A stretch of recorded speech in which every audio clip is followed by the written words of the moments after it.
Hello, my name is Annebelle Klein, and I am a research associate at the Marine Affairs Institute and Rhode Island Sea Grant Legal Program. Today, I will be presenting on the permitted use and discharge of sump pumps in Rhode Island. This presentation is provided only for informational and educational purposes and is not legal advice. This presentation will provide you with an in-depth examination of the current laws governing how property owners in Rhode Island and within its various municipalities are permitted to discharge their sump pumps. In addition, this presentation will examine several tactics that property owners and communities in the state can use to manage the effects of various flooding events that have resulted from there being persistent rainfall over short periods of time in Rhode Island. This presentation was created in response to questions from the Rhode Island Climate Resilience Learning Network's foundational group. The report has been made available to the foundational group, and it can also be found on the Marine Affairs Institute's website. As the frequency of extreme precipitation events and associated flooding increases throughout the state, the regular use and discharging of sump pumps by Rhode Island property owners away from their properties and onto abutting roadways and/or the properties of their downhill neighbors has led to several concerns being raised, including those regarding the permitted use and discharge of sump pumps in Rhode Island as a means to keep properties dry during flooding associated with major storm events. In response to these concerns, this presentation will examine 1. The laws governing how property owners in Rhode Island and within its various municipalities are permitted to discharge their sump pumps, and 2. Several tactics that property owners and communities in the state can use to manage the effects of various flooding events that have resulted from there being persistent rainfall over short periods of time.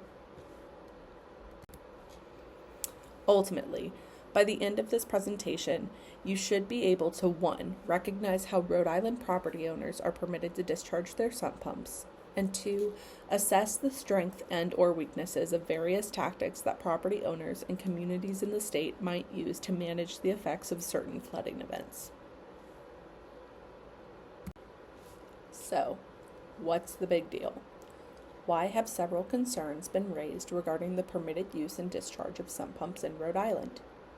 The photo on this slide, which depicts heavy flooding in Johnston, Rhode Island from a storm this past winter, helps demonstrate that the threat of extreme precipitation events impacting Rhode Island property owners and communities in the state is continuing to grow. As a result, property owners in the state will need to find a solution for addressing the effects of any associated flooding events, such as the use of a sump pump. Notably, however, the regular use of sump pumps by property owners in Rhode Island will likely lead to more instances of property owners discharging the device away from their property and onto the roadways and/or their downhill neighbors' properties, which could lead to hazardous and/or obnoxious conditions. The photo on this slide, which depicts frozen discharges on a municipal roadway in North Providence, Rhode Island, is an example of one of the hazardous conditions that could be created by the increased discharge of sump pumps away from one's property in Rhode Island. In Rhode Island, there are 25 municipalities that are required to be regulated as a small MS4 under the general permit for small MS4s and industrial activity at eligible facilities operated by regulated small MS4s, the general permit, which allows for the emission of certain non-stormwater discharges to the MS4. In addition, there are several other municipalities in the state that may be required to be regulated as a small MS4 under the general permit, so long as they do not qualify for and are granted a waiver or demonstrate the effective protection of certain types of waters. Notably, because the language used in the general permit suggests that uncontaminated discharges from a property owner's use of a sump pump would be permitted as an allowable non-stormwater discharge, several municipalities in the state have enacted ordinances that appear to reflect the desire for property owners to refrain from discharging their sump pumps away from their properties and into the storm drainage system.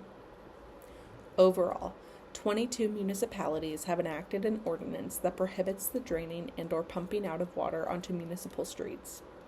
Moreover, 11 of the state's municipalities have also enacted an ordinance that prohibits the draining and/or pumping out of water onto a neighboring land's property and/or deems the act of draining and/or pumping out of water onto municipal streets or a neighboring land's property to be a public nuisance.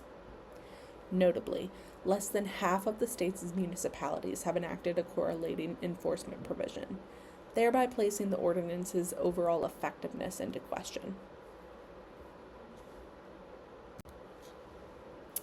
Considering how several municipalities in Rhode Island have prohibited the draining and/or pumping out of water onto municipal streets or neighboring land's property and/or deemed the act to be a public nuisance, it is important for the Rhode Island Climate Resilience Learning Network to understand that there are several tactics that property owners and communities in the state can use to manage the effects of various flooding events that have resulted from there being persistent rainfall over short periods of time. First, there are several tactics that individual property owners in Rhode Island can employ in lieu of unlawfully discharging their sump pump to manage flooding, including but not limited to the use of a French drain system and/or the installation of a dry well. Notably, using a French drain system can benefit property owners by being an easy-to-install, affordable, and efficient system for protecting one's home against the threat of floodwaters. However, using a French drain system isn't always effective at preventing water from entering and flooding one's property, as it is likely that property owners who live in an area affected by heavy precipitation may need to operate a sump pump in addition to the French drain system. Moreover, adding a dry well to one's property can benefit property owners by being an eco-friendly, affordable, and long-lasting system that minimizes the need to alter any landscaping. Yet, the addition of a dry well to one's property does not ensure the prevention of water from flooding one's property, as it is likely that the supplemental use of an exterior, high-maintenance, and costly sump pump system, in addition to the internal sump pump system, would be required.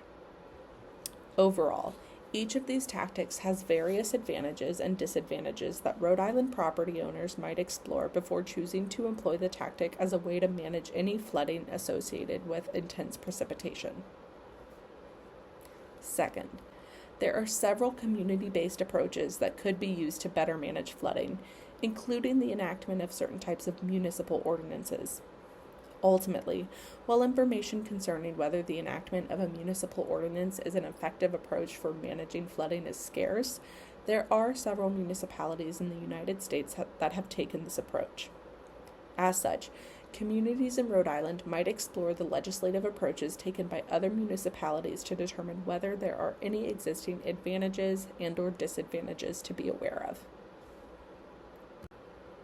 Overall, as this presentation has explained, several of the state's municipalities have prohibited the draining and/or pumping out of water onto municipal roadways or a neighboring land's property and/or deemed the act to be a public nuisance. Importantly, however, only some municipalities have enacted a correlating enforcement provision. In addition, there are several tactics, with each of their own sets of advantages and disadvantages, that Rhode Island property owners and communities in the state could employ to manage the effects of flooding events that have been exacerbated by intense precipitation. So, what are the next steps? What more can interested parties do as it relates to the permitted use and discharge of sump pumps in Rhode Island? For starters, all those that are interested in joining the conversation surrounding this issue are encouraged to join the Rhode Island Climate Resilience Learning Network. Moreover, accessing a copy of this presentation's accompanying report, which can be found on the Marine Affairs Institute's website, will provide more details and knowledge on this particular topic.